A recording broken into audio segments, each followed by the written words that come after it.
24 জুলাই, বিপ্লবের জুলাই, গণবিস্ফোরণের জুলাই, গণ অভ্যুত্থানের জুলাই, এক সাগর রক্তের জুলাই।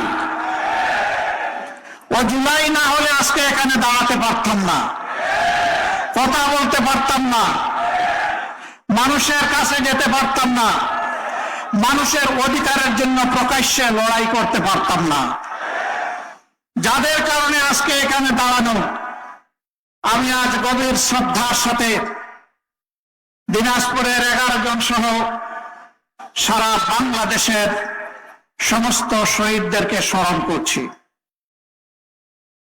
আমি কৃতজ্ঞতা এবং ধন্যবাদ জ্ঞাপন করছি সেই সমস্ত জুলাই যোদ্ধাদের যারা বুলেটের আঘাতে জর্জরিত হয়ে পঙ্গু হয়ে পড়েছেন, গুরুতর আহত হয়েছেন, মেরুদণ্ড আঘাত পেয়ে প্যারালাইজ হয়ে হাসপাতাল কিংবা নিজের ঘরে বিছানায় পড়ে আছেন। তাদের জন্য আমি গভীর সমবেদনা জ্ঞাপন করছি। আল্লাহ তাআলার দরবারে দোয়া করছি, আল্লাহ তাদেরকে সুস্থতার পূর্ণ নিয়ামত দান করুন। মা বোনেরা যারা জুলাইয়ের আকাঙ্ক্ষাকে সফল করার জন্য তাদের ভাইদের পাশে, সন্তানদের পাশে সাহস করে রাস্তায় নেমে এসে দাঁড়িয়েছিলেন, স্লোগান তুলেছিলেন, আকাশ বাতাস কাঁপিয়েছিলেন, জালিমের ভিড়কে থরথর করে কাঁপিয়ে দিয়েছিলেন, সেই মা বোনদেরকে আমি সেলুট জানাচ্ছি। প্রিয় দিনাজপুরবাসী, পাকিস্তান আমলে যে 19টি বড় জেলা ছিল, সেই 19 জেলার মধ্যে দিনাজপুর ছিল একটি গুরুত্বপূর্ণ জেলা। দিনাজপুরকে গণ্য করা হয় বাংলাদেশের শস্য ভান্ডার হিসেবে। সারা বাংলাদেশের খাদ্যের 3 ভাগের 1 ভাগ যোগান দেয় বৃহত্তর দিনাজপুর। এই যারা নিজের উর্বর মাটিতে কঠোর পরিশ্রম করে বাংলাদেশকে যুগের পর যুগ দিয়ে চললেন, বাংলাদেশ দিনাজপুরকে কি দিল? বৃহত্তর জেলা হিসাবে অনেক জায়গায় জেলা কোয়ার্টার, হেডকোয়ার্টার হয়েছে সিটি কর্পোরেশন। আপনারা কি সিটি কর্পোরেশন পেয়েছেন? পান নাই। কেন? আপনারা তাহলে কি বাংলাদেশের সৎ ভাই? সৎ ভাইকে মানুষ সম্পত্তি দিতে চায় না, তার অধিকার দিতে চায় না। আমরা এই বৈষম্যকে খতম করব ইনশাআল্লাহ। আপনাদের ভালোবাসায়, সমর্থনে বাংলাদেশ জামাতে ইসলামী যদি দেশ সেবার সুযোগ পায়, সরকার গঠনের সুযোগ পায়, আমরা আপনাদেরকে অত্যন্ত আস্থার সাথে আশ্বস্ত করছি, দিনাজপুর শহর ইনশাআল্লাহ সিটি কর্পোরেশনে রূপান্তরিত করা হবে। সিটি কর্পোরেশন হওয়ার সাথে সাথে অনেকগুলা উন্নয়ন অটোমেটিক্যালি দিনাজপুর শহর পেয়ে যাবে। এই দিনাজপুরে গ্যাস সংকট, গ্যাস নাই, বাংলাদেশের বহু জেলায় আছে। অবশ্য গ্যাসের উৎস কোথায় আছে কোথায় নেই এখনো সারা দেশ নিয়ে আমাদের কোন সরকারি সেই রকম কোন বৈজ্ঞানিক জরিপ চালায়নি। হতে পারে এখানেই গ্যাস আছে, যেহেতু কয়লার সন্ধান পাওয়া গেছে, কয়লার সাথে গ্যাসের একটা সম্পর্ক আছে। মিনারেল সায়েন্সের ছাত্র যারা, তারা এটা ভালো করে বুঝেন। হয়তো একদিন সেই সম্পদ বের হয়ে আসবে ইনশাআল্লাহ। আর নাও যদি আসে, তাহলে বাংলাদেশের অন্যান্য জায়গায় যদি গ্যাসের অংশীদারিত্ব থাকে, দিনাজপুরেরও থাকবে ইনশাআল্লাহ। আর মা বোনদেরকে কাঠ পোড়ানো সাইটে আর চোখ ঝাঁঝালো করতে হবে না, যদি ইনসাফ ভিত্তিক একটি দেশ গঠন হয়। প্রিয় দিনাজপুরবাসী, এখানে কৃষক ভাইয়েরা বোনেরা কিষানীরা বড় কষ্ট করে ফসল ফলান। বৈজ্ঞানিক প্রযুক্তির এখানে ব্যবহার খুবই সীমিত। আজকে 2026 সাল,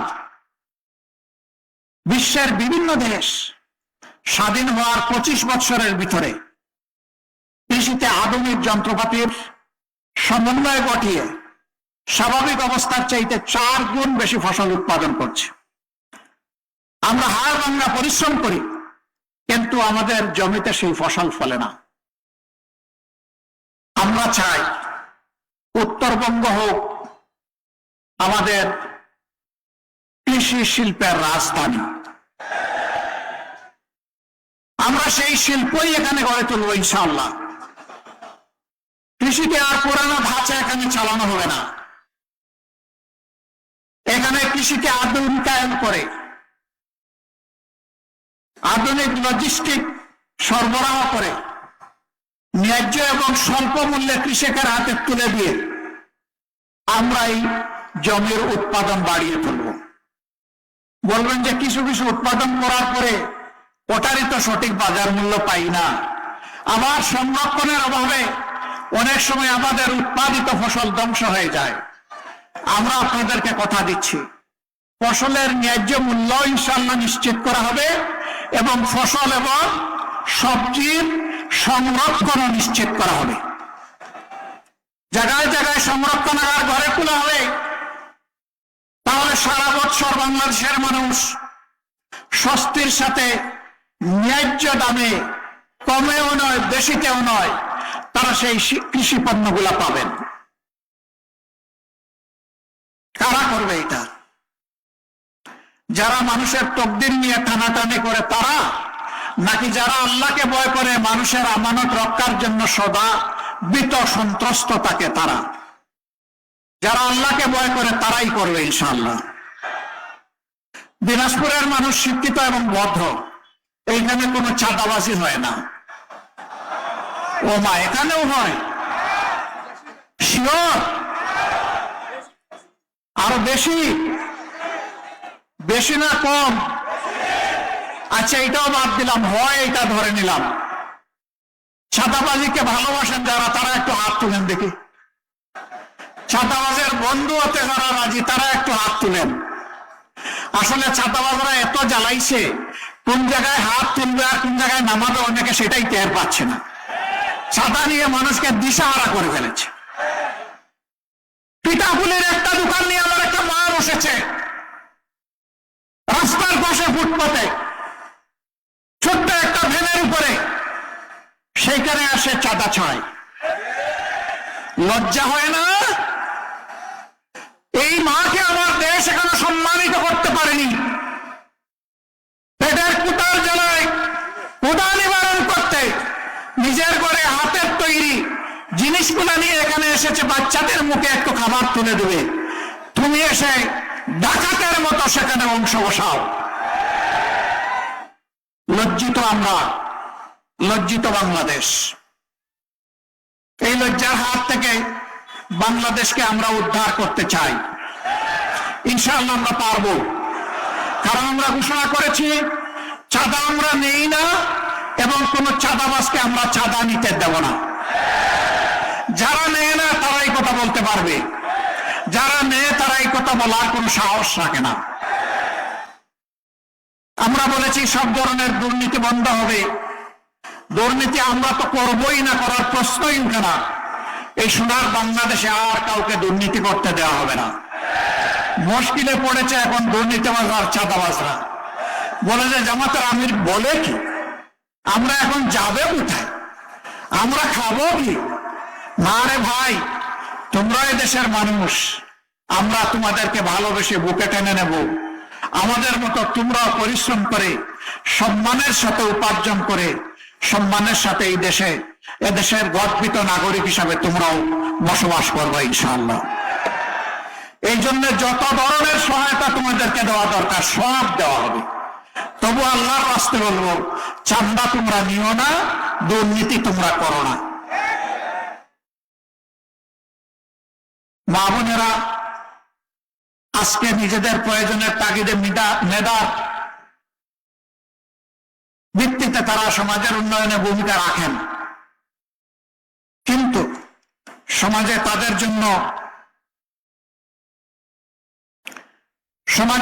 জন্য নিরাপদ সম্মানের জায়গা নাই। তারা ঘরেও নিরাপদ না, তারা চলাচলে নিরাপদ না, এবং তারা কর্মক্ষেত্রেও নিরাপদ না। মায়েরা আমাদের সম্মানের জাতি। আমাদের জীবনের চেয়ে আমাদের মাদের সম্মানের মূল্য আমাদের কাছে অনেক বেশি।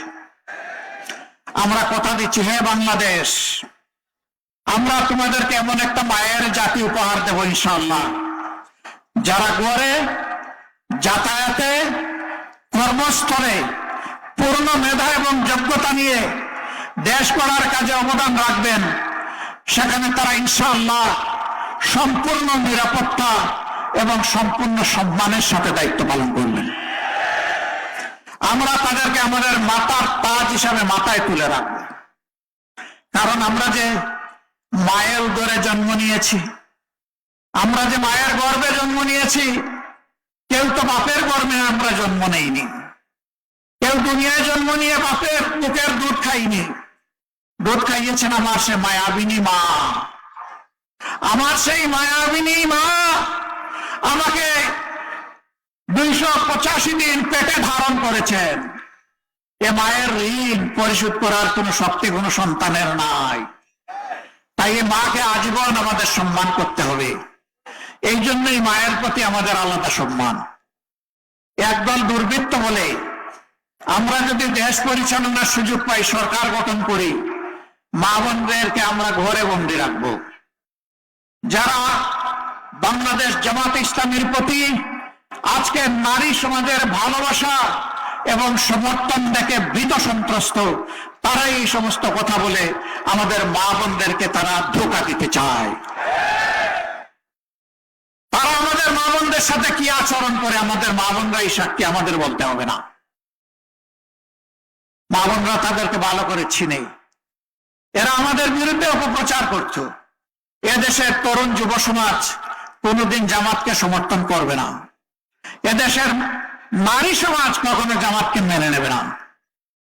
আলহামদুলিল্লাহ, 5 আগস্টের পর, 36 জুলাইয়ের পর বাংলাদেশে সর্ববৃহৎ 5টি সরকারি বিশ্ববিদ্যালয়ের ছাত্র সংসদ নির্বাচন অনুষ্ঠিত হয়েছে।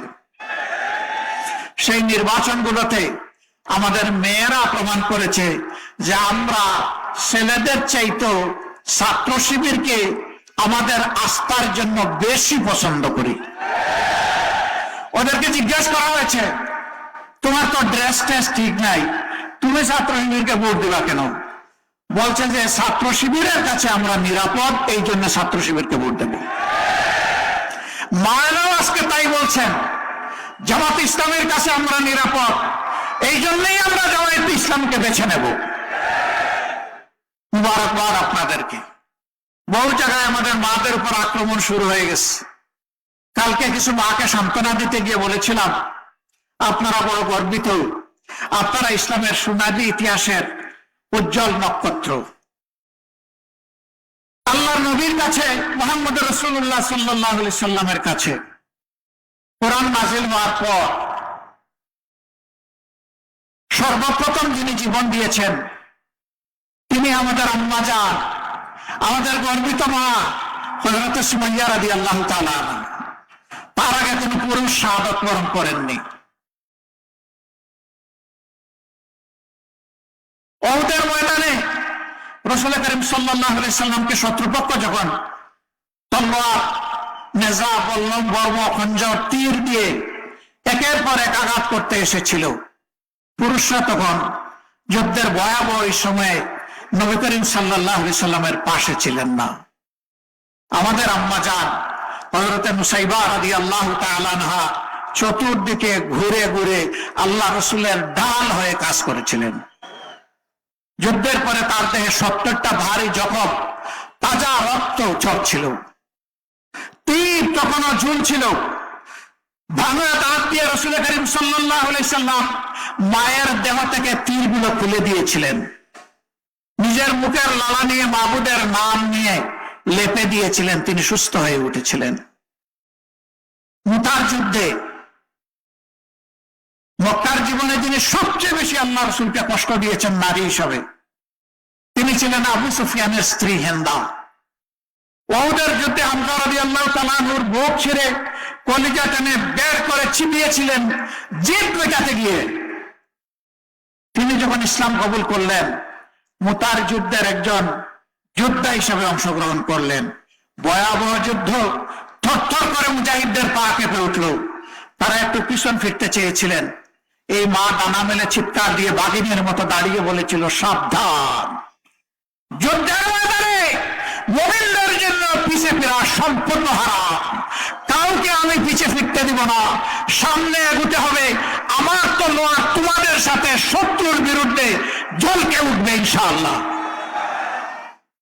মুমিনরা এগিয়ে গিয়েছিলেন, যুদ্ধে বিজয় লাভ করেছিলেন, হাসি মুখে মদিনায় ফিরেছিলেন।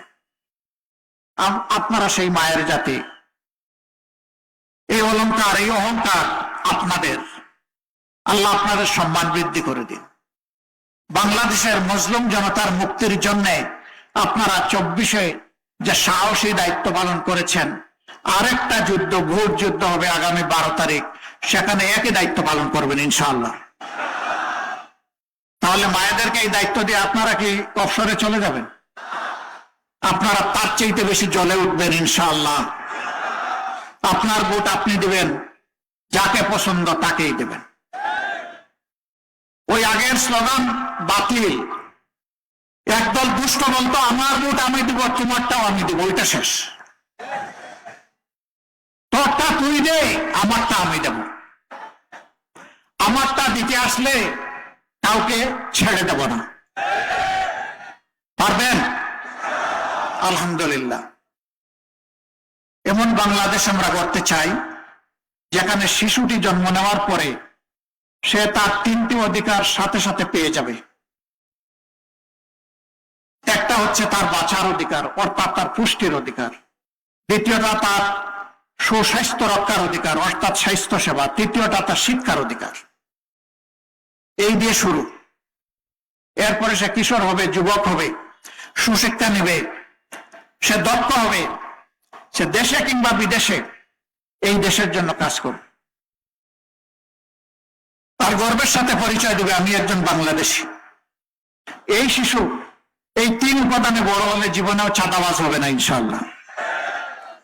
সে মাদকসেবী হবে না, সন্ত্রাসী হবে না। তার কারণে তার পরিবার, তার মা বাবা এবং সমাজ সম্মানিত হবে ইনশাআল্লাহ। আমরা সেই বাংলাদেশ করতে চাই। আগেই বলেছি, মা বোনেরা যেখানে সম্পূর্ণ নিরাপদ থাকবেন। আমরা ওই বাংলাদেশ করতে চাই যেই বাংলাদেশের শিক্ষা প্রতিষ্ঠানে আর কোনো গণরুম তৈরি হবে না, আর কোনো মায়ের সন্তানকে জীবন দিতে হবে না, আর কোনো রক্ত ঝরবে না। সেখানে চলবে জ্ঞান এবং প্রজ্ঞার প্রতিযোগিতা, গবেষণার প্রতিযোগিতা। অস্ত্রের ঝনঝনানি আর ওই সমস্ত শিক্ষা প্রতিষ্ঠানে হবে না। আমাদেরকে মানুষ জিজ্ঞেস করে, আপনারা যদি একটা বাংলাদেশ সরকার গঠন করার সুযোগ পান, দেশটি কেমন হবে? আমি বলি, আজকের ঢাকা বিশ্ববিদ্যালয় যেমন হয়েছে তার চেয়ে ভালো হবে ইনশাআল্লাহ। ঢাকা বিশ্ববিদ্যালয়ে কাজ শুরু করেছে, 6 মাস হয়নি। জনগণ যদি আমাদেরকে আল্লাহর মেহেরবানিতে ম্যান্ডেট দেয়, আমরা 5 বছর পাবো।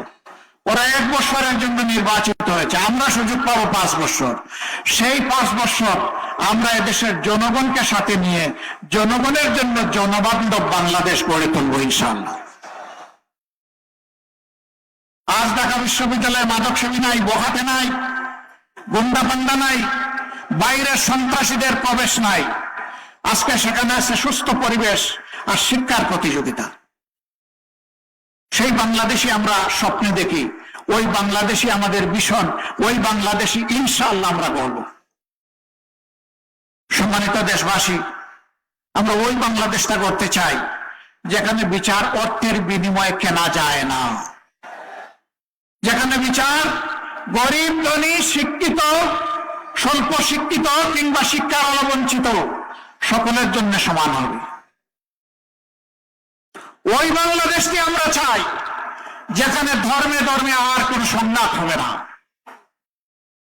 বরঞ্চ একই বাগানের বিভিন্ন জাতের গাছ হিসাবে আমরা পরস্পর সহাবস্থান করব, সম্মান এবং ভালোবাসা নিয়ে সেই বাংলাদেশ আমরা করতে চাই। আমরা ওই বাংলাদেশকে করতে চাই যেই বাংলাদেশের টাকা চুরি করে আর বিদেশের মাটিতে বেগমপাড়া গড়ার স্বপ্ন কেউ দেখবে না। বেগমপাড়ার চোরদেরকে ধরে এনে বাংলাদেশে শাস্তি দেওয়া হবে, ওই বাংলাদেশটা আমরা দেখতে চাই। প্রিয় দেশবাসী, আমরা আপনাদেরকে অনেক কোনো আশ্বাস দেব না, আমরা ওই দিব এই দিব বিশেষ কোনো সুবিধা দিব, এইটা বলার কোনো অধিকার আমাদের নাই।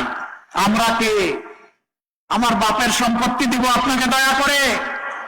আমরা তো জনগণের সম্পদের পাহারাদার, চকিদার, জনগণের সম্পদের আমানত। আমরা যদি ইনসাফ ভিত্তিক ভাবে জনগণের কাছে ফিরিয়ে দিতে পারি, আমাদের বিশ্বাস এই দেশে আর কোনো মানুষ না খেয়ে কষ্ট করবে না, গাছতলায় রাত্রে ঘুমাবে না, ফুটপাতে রাত্রি যাপন করবে না, আমার কোনো মা পেটের জ্বালায় অস্থির হয়ে অন্ধকার গলিতে আর প্রবেশ করবে না। এটা জাতীয় লজ্জা। যেই জাতি তার মাদেরকে সম্মানের সাথে সম্ভাষণ পুনর্বাসন করতে পারেন না, এটি একটি কলঙ্কিত ব্যর্থ জাতি। আমরা আর ব্যর্থ হতে চাই না। আমরা এখন আলোর দরজা খুলতে চাই, আলোকিত বাংলাদেশ করতে চাই। শুরু যেখানে করেছিলাম শেষ ওখানে করতে চাই। এখানে প্রচুর পরিমাণ আম উৎপাদন হয়, লিচু উৎপাদন হয়, তাড়াহুড়া করে বিক্রি করতে হয়। আমি আগেই বলেছি এর সংরক্ষণ আর করা হবে এবং সেখানে আরো উন্নত মানের ইন্ডাস্ট্রি গড়ে তোলা হবে। কি ইন্ডাস্ট্রি? আমের রস, লিচুর রস উচ্চ মূল্যে বিদেশে বিক্রি হয়। আমাদের দেশে তার ফুড প্রসেসিং ইন্ডাস্ট্রি না থাকার কারণে কৃষক অস্থির হয়ে যায়, কেমনে তাড়াতাড়ি বিক্রি করে দেবে। এই জন্য সে তার উৎপাদিত ফলের সঠিক মূল্য পায় না। মাঝখানে মধ্যস্বত্বভোগীদের পেট মোটা হয় খাইতে খাইতে। আমরা এখানে তৃণমূলে ইনশাআল্লাহ সেই ইন্ডাস্ট্রিগুলো গড়ে তুলব। লাভ দুটি হবে, কৃষকরা উৎসাহিত হবে উৎপাদনের ক্ষেত্রে, আর বিপুল পরিমাণ কর্মসংস্থানের ব্যবস্থা হবে আমাদের যুবকদের। আমরা তিনটা জিনিস সকল টাউনে, বড় টাউনে নিশ্চিত করতে চাই। উন্নত স্বাস্থ্য সেবা, এবং আমরা ঘোষণা করছি আল্লাহর পর ভরসা দিয়ে আপনাদের সম্পদ দিয়ে বাংলাদেশের কোন জেলা এমন থাকবে না যেখানে সরকারি মেডিকেল কলেজ করা হবে না। আপনাদের এখানে আছে, কিন্তু পাশে নাই ঠাকুরগাঁও, নাই পঞ্চগড়ে, ইনশাল্লাহ একটাও বাদ যাবে না। যখন মেডিকেল কলেজ গড়া হবে তখন দলে দলে ডাক্তার এখানে তৈরি হবে এবং ডাক্তারদের সেবা জনগণের জন্য আরো বেশি প্রসারিত হবে। তখন আমরা স্পেশালাইজড হসপিটাল করারও চিন্তা করতে পারবো। এখন তো উপাদান নাই, কি দিয়ে করব? ইট পাথরের ঘর বানিয়ে দিলে আর কিছু যন্ত্রপাতি কিনে দিলে স্পেশালাইজড হসপিটাল হয় না। তার প্রাণ হচ্ছে দক্ষ জনবল, উপযুক্ত চিকিৎসক, টেকনিক্যাল ম্যান পাওয়ার। এইটার জন্যই মেডিকেল কলেজ প্রয়োজন। আমরা ইনশাল্লাহ মেডিকেল কলেজ করব। 2 নম্বর, সকল জায়গায় মানসম্মত শিক্ষা প্রতিষ্ঠান গড়ে তোলা হবে। শিক্ষা জাতির মেরুদণ্ড, মেরুদণ্ড ঠিক হলে জাতি ঠিক, মেরুদণ্ড ঠিক নাই জাতি এলোমেলো। আমরা সেই শিক্ষাটা ইনশাআল্লাহ আমাদের সন্তানদেরকে দেব। এখানে কথা দিচ্ছি, একটা সন্তানও বাদ যাবে না ইনশাআল্লাহ। সে যদি গরিবের সন্তান হয় ওরেই আগে খুঁজে বের করব, কারণ তার মা বাবা ততটা সচেতন না। আমরাই হব তার মা বাবা ইনশাআল্লাহ। ওরে ধরে এনে সস্নেহে আমরা ঢুকাই দেবো স্কুলে। 5 বছর বয়স পর্যন্ত সকল শিশু বিনামূল্যে চিকিৎসা পাওয়ার অধিকার রাখে সরকারের কাছে, তা নিশ্চিত করা হবে ইনশাআল্লাহ। 60-65 বছর বয়স পর্যন্ত যে মানুষগুলো এই সমাজকে দিয়েই গেছেন, তাদের জীবনের পরন্ত বেলায় দায়িত্ব নিতে হবে সরকারকে, তাদেরকেও বিনামূল্যে চিকিৎসা নিশ্চিত করা হবে ইনশাআল্লাহ। মাঝখানে যারা আছেন, যারা নিজেরাই পারবেন তারা কুলাবেন, যারা পারবেন না তার দায়িত্ব নিতে হবে সরকার। এইভাবে একটা সমন্বিত চিকিৎসা ব্যবস্থা ইনশাআল্লাহ আমরা গড়ে তুলব। আবারও বলছি, আপনাদের টাকা দিয়েই আপনাদের এই ব্যবস্থাপনা হবে ইনশাআল্লাহ। বলবেন আমরা কোথায় টাকা দিই, আমরা তো ট্যাক্স ম্যাক্স দেই না। কে বলছে? প্রতিদিন আপনারা ট্যাক্স দেন। ডাল, চাল, নুন, তেল, পেঁয়াজ, রসুন, আদা, মরিচ, কাপড় চুপড় যাই কিনতে যান সবগুলোর সাথে ব্যাগ দিতে হয় না? ওইটাই তো tax, value aided tax. Tax দিয়ে দিয়েই তো আপনি এই সরকারকে, এই দেশকে চালু রেখেছেন। আরেকটা সোর্স থেকে অর্থ আসে, সেটা হচ্ছে বৈদেশিক ঋণ। এখানে গরিব ধনী সবার উপর সমান। আজকের জন্ম নেওয়া শিশুর উপর যেমন, 35 বছরের যুবকের উপর তেমন, 60 বছরের মায়ের উপরে তেমন সমান অংশের ঋণ।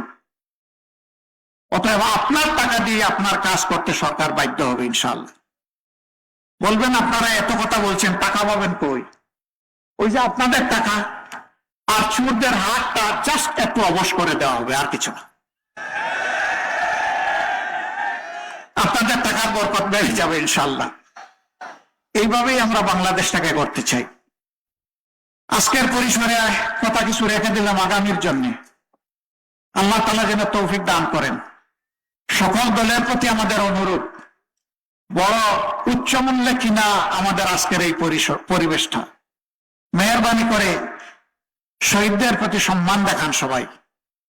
কেউ আগামী নির্বাচনে সন্ত্রাস করবেন না, ভোট জালিয়াতির অথবা ইঞ্জিনিয়ারিং এর চিন্তা করবেন না। সরকারি প্রশাসনে যারা আছেন তাদের প্রতি আমাদের অনুরোধ, আপনারা এই দেশেরই সন্তান, এই দেশেরই মানুষ। দেশ এবং আপনার সন্তানের ভবিষ্যৎ বিবেচনায় মেহরবানি করে আপনার দায়িত্ব নিরপেক্ষভাবে পালন করুন। আপনি কারোই পক্ষ নেবেন না, তাহলে দেশবাসীর দোয়া পাবেন, আল্লাহ আপনাদের সম্মান বাড়িয়ে দিবে, আমাদের দেশটা সঠিক পথ খুঁজে পাবে। আমি এখন 6 জন সহকর্মীকে আপনার সামনে পরিচয় করে দিয়ে বিদায় নিচ্ছি। দিনাজপুর 1 আসনে আমরা 10 দলের পক্ষ থেকে যাকে প্রার্থী হিসাবে দিয়েছি, ডান দিকে আসবেন, তিনি হচ্ছেন আমাদের স্নেহের ভাই মতিউর রহমান। তার হাতে আমরা প্রতীক হিসাবে পাল্লা তুলে দিয়েছি। এই যে পাল্লা, আপনারা এই দাড়ি পাল্লার সাথে সবাই থাকবেন তো ইনশাআল্লাহ? 12 তারিখ দাড়ি পাল্লার বিজয় 1 নম্বর আসনে নিয়েই আপনারা ঘরে ফিরবেন নিশ্চিত করে ইনশাআল্লাহ। আপনাদের সকালকে ধন্যবাদ। 2 নম্বর আসন আফজালুর রহমান,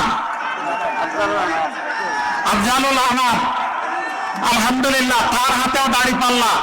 ইনসাফের প্রতীক। আমরা সমাজে ন্যায় ইনসাফ কায়েম করতে চাই, বৈষম্য দূর করতে চাই, একটা মানবিক বাংলাদেশ গড়তে চাই। আপনারা কি তার হাতকে শক্তিশালী করবেন? তার জন্য এখন থেকে দিনরাত খাটবেন, কেটে বিজয় নিয়ে ঘরে ফিরবেন ইনশাআল্লাহ। আপনাদেরকে মোবারকবাদ। 3 নম্বর আসনে মাইনুল আলম। ওয়ালাইকুম আসসালাম। এই যে মুরব্বী মানুষটা সাদা হতে হতে লাল হয়ে গিয়েছেন, এই মানুষটাকে আপনাদের ভালো লাগে, মায়া লাগে? আমরা তুলে দিলাম মায়ার মানুষের হাতে পাল্লা। ইনশাআল্লাহ বিজয় হবে দাড়ি পাল্লা। সেই বিজয় নিয়ে আপনারা ঘরে ফিরবেন ইনশাআল্লাহ। 4 নম্বর আসন আফতাবউদ্দিন মোল্লা, জাতেও মোল্লা, দেখতেও মোল্লা, আর আসলেই একটা কামলা মানুষ। এর আগে উপজেলা চেয়ারম্যান ছিলেন, নিবেদিত প্রাণ হয়ে মানুষকে তিনি সেবা দিয়েছেন। এবার সংসদে গিয়ে আপনাদের পক্ষে আওয়াজ তুলবেন। আপনারা ইনশাআল্লাহ, তাকেও কি মায়া লাগে দেখতে? আমারও মায়া লাগে। আপনারা তার পাশে দাঁড়াবেন মজবুত হয়ে এবং তার বিজয় নিশ্চিত করে ইনশাআল্লাহ আল্লাহর পর ভরসা করে আপনারা ঘরে ফিরবেন। এরপরে 5 নম্বর আসন ডাক্তার আব্দুল আহাদ, এনসিপির পক্ষ থেকে তাকে এখানে আমরা প্রার্থী হিসেবে 10 দলের পক্ষ থেকে দিয়েছি।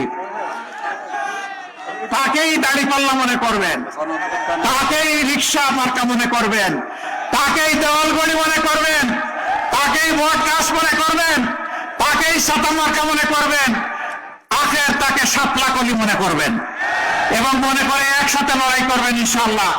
তারও বিজয় ছিনিয়ে এনে আপনারা ইনশাআল্লাহ ঘরে ফিরবেন। আপনাদেরকে ধন্যবাদ।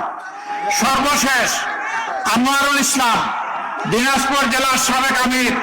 দীর্ঘদিন তিনি মাঠে ময়দানে চষেছেন, এই ময়দানকে তৈরি করেছেন। একবার তাকে ঠকানো হয়েছে, এবার আর কেউ ঠকাতে পারবে না ইনশাআল্লাহ। এবার আপনারা তার হাতের দাড়িপাল্লাকে বিজয়ী করে ইনশাআল্লাহ ঘরে ফিরবেন। আপনারা রাজি আছেন? সবাইকে নেমে ঝাঁপিয়ে পড়বেন ইনশাআল্লাহ তাআলা নাজিম।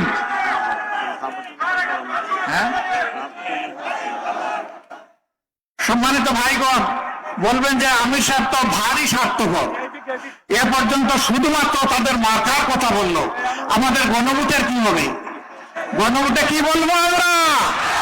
গণভোটে কি বলবো? নতুন বাংলাদেশের জন্য কি বলবো? পরিবর্তনের বাংলাদেশের জন্য কি বলবো? দুর্নীতিমুক্ত বাংলাদেশের জন্য কি বলবো? ফ্যাসিবাদ মুক্ত বাংলাদেশের জন্য কি বলবো?